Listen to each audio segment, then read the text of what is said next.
Hello મિત્રો, કેમ છો? મજામાં? આજે આપણે બનાવવાની છે લીલી ચોરીની કચોરી. તો કચોરી બનાવવા માટે મેં સૌથી પહેલાં લોટ બાંધવાનો છે. તો લોટ મેં લઈ લીધો છે, મેંદાનો લોટ ચારી અને મોટી એક વાટકી ભરીને લીધો છે. સાથે આવી રીતે થોડો અજમો મચડી નાખવાનો છે. પછી થોડું એવું આપણે મીઠું નાખવાનું છે. પછી આપણે અંદર હું ઘી નાખું છું. આપણે 2 ચમચી લોટના અંદર ઘી નાખી દઈશું. પછી હાથથી લોટને સરસ મજાનો મિક્સ કરી દેવાનો છે. હાથથી સરસ મજાનો મેં લોટને મિક્સ કરી લીધો છે. હવે આવી રીતે ચેક કરી લેવાનું, આપણે આવી રીતે લોટને કરી દેવાનો છે. પછી થોડું થોડું પાણી નાખી અને એકદમ ભાખરીનો લોટ બાંધી એવો ટાઈટ લોટ બાંધી લેવાનો છે. મિત્ર, લોટ બાંધીને મેં રેડી કરી દીધો છે. આ લોટ બાંધતે 5 મિનિટ લાગ્યા છે. હવે લોટને આપણે ઢાંકી દેવાનું છે 10 મિનિટ સુધી. મેં ચોરીના દાણા નીકાળી દીધા છે. તમે જોઈ શકો છો, એકદમ કૂણા કૂણા મસ્ત મજાના ચોરી છે. તમે તુવરની કચોરી, ચણાની કચોરી તો ખાતા જ હશો, પણ આ ચોરીવાળી બનાવજો, બહુ જ સુપર અને સાથે ટેસ્ટી લાગે છે. હવે આપણે અંદર 5 થી 6 નંગ કળી લસણની લેવાની છે. આવી રીતના ફોલી લેવાની. આદુનો ટુકડો મેં લીધો છે, સુપારી એટલો નાના ટુકડા કર્યા છે. અને 5 થી 6 નંગ તીખા મરચાં લીધા છે. હવે આપણે અંદર થોડાક એવા કાળા મરી લીધા છે અને થોડું એવું જીરું લીધું છે. હવે આપણે આને પીસી લેવાનું છે, દરદરું પીસી લેશું.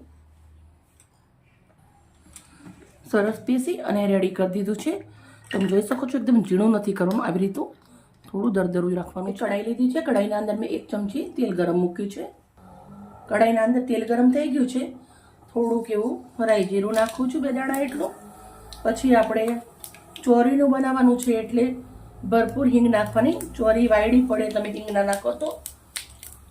સાથે હવે આપણે 1 મોટી ચમચી એટલા તલ લેવાના છે. 2 લીલા મરચાં સમારેલા છે. 2 કળી લસણની છે.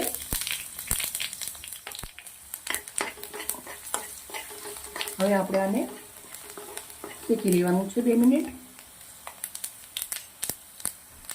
ચોરી, મરચાં, આદુનું મિશ્રણ પીસેલું છે નાખી દઈશું આપણે.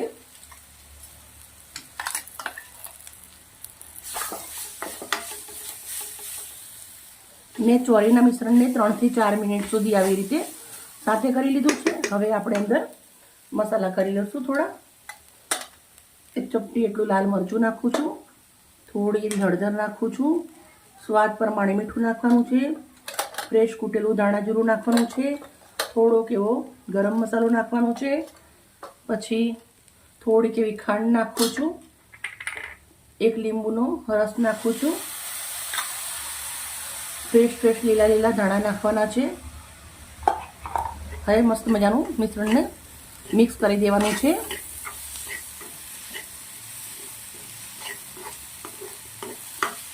મિશ્રણ મિક્સ કર્યા પછી આપણે 2 થી 3 મિનિટ સુધી આવી રીતે શેકી લેશું. મિશ્રણ આપણું મસ્ત મજાનું શેકાઈ અને રેડી થઈ ગયું છે. હવે આપણે નાની નાની કચોરી માટે પૂરી વણશું. પણ લોટના અંદરથી આવી રીતના નાના નાના ગુલ્લા કરી દીધા છે. પછી આપણે આવી રીતે નાની સરખી હું પૂરી બનાવીને કરું છું. તમે હાથથી દબાવીને બી કરી શકો છો, પણ આવી રીતનું સરસ થાય છે એટલે હું આવી રીતના કરું છું. પૂરી આપણે આવી રીતે બધી જ પૂરી મેં રેડી કરી દીધી છે. બધી જ પૂરી મેં રેડી કરી. હવે આપણે પૂરીને આવી રીતે લઈ લેવાની છે. પછી થોડું એવું મિશ્રણ લેવાનું આવી રીતે અને પૂરીને આમ પકડી પછી આવી રીતે હું વાળી દઉં છું.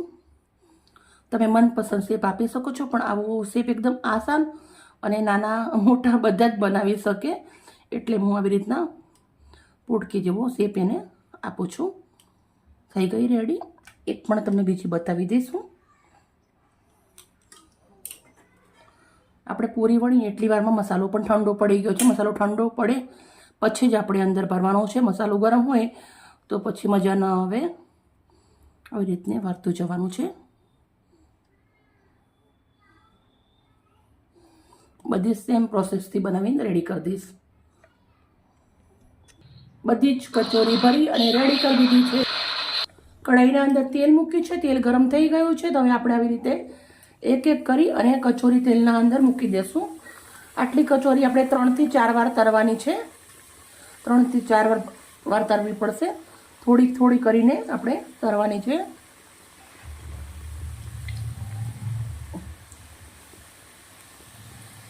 જ્યારે પણ તમે કચોરી તરો, પૂરી તરો ત્યારે ગેસનો તાપ તેલ ગરમ થયા પછી થોડો ધીમો કરી દેવાનો. ફૂલ ગેસે નહીં તમે ફૂલ ગેસે તરો તો જે આપણે વાર્યું છે એ અંદરની સાઈડનું કાચું રહી જાય. તો આપણે આવી રીતે એને એક એક કરી અને પલટાવી દેવાની છે. બંને બાજુથી મસ્ત મજાની એકદમ ક્રિસ્પી ક્રિસ્પી કરી લેશું. ચોરીનું શાક તો બધાને ભાવતું જ હોય છે, પણ તમે એકવાર ચોરીની કચોરી બનાવશો તો ખરેખર બહુ જ સરસ બનશે. એકવાર થોડી મહેનત કરજો અને બનાવજો. ચોરી પોલતે થોડી મહેનત વધારે લાગે છે, પણ ખાવામાં પણ બહુ જ સરસ લાગે છે. આપણે સારું ખાવું હોય તો થોડી મહેનત તો કરવી પડે ને, એ થોડી મહેનત કરવાની અને મસ્ત રીતે બનાવવાની કચોરી. તો મસ્ત બધું બંને બાજુથી આપણે આને એકદમ થોડી એવી ગોલ્ડન કરીશું. હજી હવે આપણે કચોરી સરસ મજાની તરાઈ અને રેડી થઈ ગઈ છે. તો આવી રીતે કાણાવાળો ચાયણો લીધો છે, એના નીચે વાટકો લીધો છે. હવે આપણે ચાયણાના અંદર નીકાળી દઈશું, જ્યાંથી કરીને તેલ જે થોડું ઘણું હોય એ અંદર નીકળી જાય અને અવાજ સંભળાય છે. એકદમ બહુ જ મસ્ત મજાની સરસ બની છે, ક્રિસ્પી. તો સેમ પ્રોસેસથી બધી જ આપણે તરી લેવાની છે. કચોરી હોય એટલે આપણે લીલા મરચાં પણ જોડે તરી લીધા છે. હવે આપણે પ્લેટ લીધી છે, પ્લેટના અંદર લઈ લઉં છું.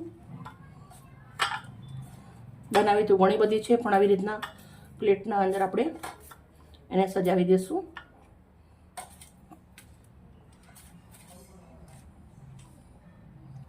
મસ્ત મોરા મરચાં જોડે ખજૂર આંબલીની ચટણી. મિત્રો, આજની વિડીયો અમારી મહેનત સારી લાગી હોય તો પ્લીઝ એક લાઈક કરજો, દોસ્તોને શેર કરજો, તમારા ઘરે જરૂરથી બનાવજો. Okay, bye. કાલે આવી નવી રેસીપી સાથે.